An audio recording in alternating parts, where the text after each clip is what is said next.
Well, good morning. Welcome to Coffee with the Pastor. We're looking at the different people around the nativity scene, around the Christmas stories. We've looked at Mary, looked at Joseph, looked at shepherds and the wise men. And today we're going to look at whom I kind of refer to as the Grinch of Christmas, and we're going to look at Herod. And he's quite a character. But you remember the wise men, the Magi, have come to Herod and asked where's the king that has been born, because they saw his star. This disturbed Herod, but he told them go find him. They got the religious leaders. They said he would be born in Bethlehem, and Herod said, go find him and then come back to me where he is because I want to go worship him too, but that was a lie. Herod wanted to have him killed. And I want to read this account of what happens. It's in Matthew chapter 2, beginning with verse 13. When they had gone, an angel of the Lord appeared to Joseph in a dream. Get up, he said, take the child and his mother and escape to Egypt. Stay there until I tell you, for Herod is going to search for the child to kill him. So he got up, took the child and his mother during the night, and left for Egypt, where he stayed until the death of Herod, and so was fulfilled what the Lord had said through the prophet, out of Egypt I called my son. When Herod realized that he had been outwitted by the Magi, he was furious. And he gave orders to kill all the boys in Bethlehem and its vicinity who were 2 years old and under, in accordance with the time he had learned from the Magi. Then what was said through the prophet Jeremiah was fulfilled. A voice is heard in Ramah, weeping in great mourning, Rachel weeping for her children and refusing to be comforted because they are no more. And after Herod died, an angel of the Lord appeared in a dream to Joseph in Egypt and said, get up, take the child and his mother and go to the land of Israel, for those who were trying to take the child's life are dead. Herod, wow. I have to be honest with you, I grew up knowing about Herod, being part of the story, but not knowing a lot about Herod. I knew he was an evil guy because he had the children in Bethlehem killed, and it says Rachel's children are in mourning, weeping for her children, and understand Rachel was buried in Bethlehem. That's kind of an interesting side note on all that. But I'd always just kind of grew up thinking, well, what a bad guy this is. And then I went to the Holy Land, and those of you who have been to the Holy Land or who are going to go to the Holy Land, one of the things that we do are go and see a lot of sites and a lot of ruins that Herod the Great built. He was king of Israel for a little over 40 years, and oh my goodness, the things he built. And he was really a genius when it came to architecture and things. And he could see things nobody else could. For example, on the Temple Mount. The temple was up on a mountain, and it was kind of real hilly and all this kind of things, and like a top of a mountain would be. And Herod saw that, and he saw something nobody else did. He thought, well, we could level this. And so it took him a long time, but a lot of work. But they leveled the area around the temple, and the big temple court, and he made that where you could put 6 football fields around there. And I've walked that temple court many times, and hopefully we'll walk it again in March. But that was Herod. You go to, and he rebuilt the walls there in Jerusalem. He did a lot of building in Jerusalem. He built Caesarea Maritime, which is a marvel on the port, and the ruins there are just amazing. Brought water in. He was a genius on how to figure out how to get water to these places. He built Tiberias, which is still a thriving city. He built Sepphoris. He built Caesarea Philippi. He made the Masada. He actually built a fortress there and fortified it. Herodian, where he was to be buried. It was just amazing, all the building he did. And like I say, we spent a good deal of our time going and seeing the things he built. He was a genius in that way. That's why he was called Herod the Great, with all the building he did. And yet at the same time, the guy obviously is mentally unstable. He's paranoid. He had his mother killed. He had his children killed because he thought they were, he had some of his children killed because he thought they were threats. He had a wife killed because if he thought they were a threat to his power, he just had them killed.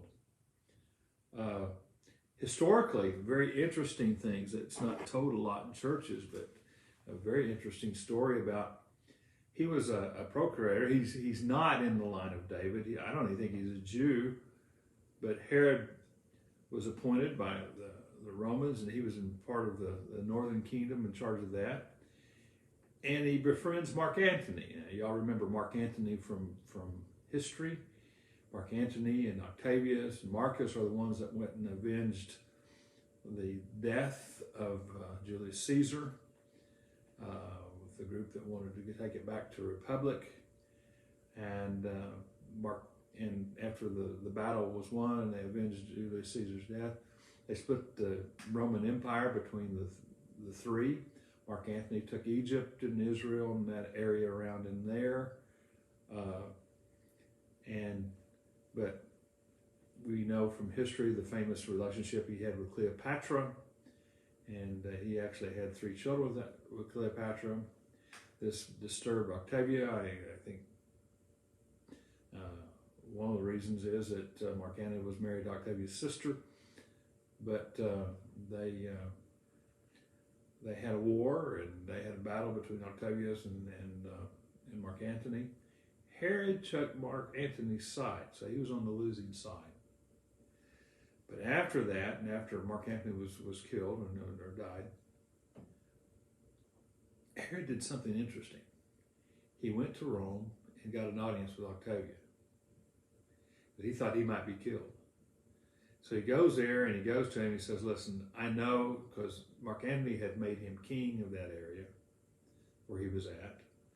He says, I know I can't be king anymore because I took Mark Antony's side.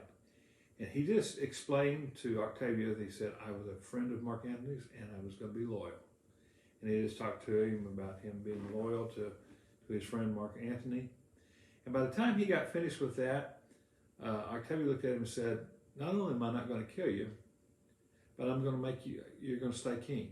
You're not going to be king of that area, but I'm going to make you king of Samaria. I'm going to make you king of Judea and the Mediterranean coastline. So he's the one that kind of gave Herod the whole realm to be king over. And he was for over 40 years. And he did all this incredible building, all these things.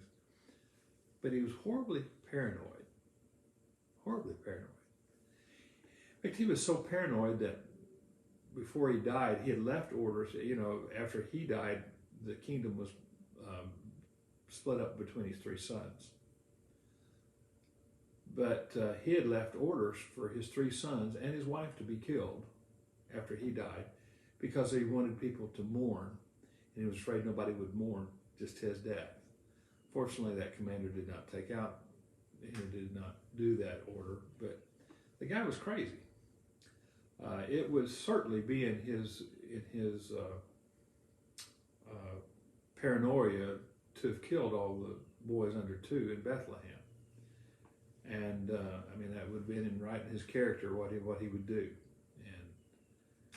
And interesting, and we mentioned this a little bit yesterday, I just want to point it out to you again. Understand that Joseph and Mary decided to stay in Bethlehem for a while. That was obviously Bethlehem, since both of them were the line of David, that would have been their hometown. And they decided to stay there. They were living in a house when the wise men came. And Herod had asked them, when did the star appear? And apparently they must have told him 2 years. Because when they didn't come back to tell Herod where the child was, just to be sure, he had every child in the city of Bethlehem killed that was under, every boy child under 2. Can you imagine such a thing? but an angel had warned Joseph, and Joseph took his family and went to Egypt. Probably lived off the gold that the wise men brought. And then after Herod the Great died, not too long after that, an angel came and said, "It's safe now for him to come." And so Jesus was brought back to Nazareth, where both Mary and Joseph had been raised. And I'm eager when I go in March to see if we can see the new archaeological finding where they think they found a house that Mary and Joseph raised Jesus in. I'm hoping that will be open to the public when we go, but we'll see. But Herod, and you know, I wonder if Herod were alive today, if maybe they could give him some medication and help him. Obviously, he had something going on with him, and he was certainly mentally ill,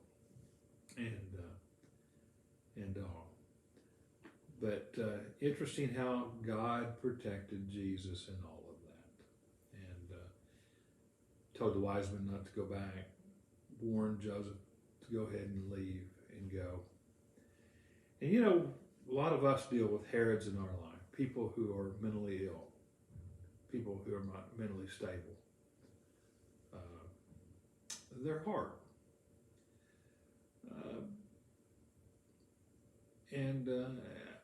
You know, after seeing what a genius the guy was, I've almost felt sorry for him. I'm thinking, you know, how he must have been tortured.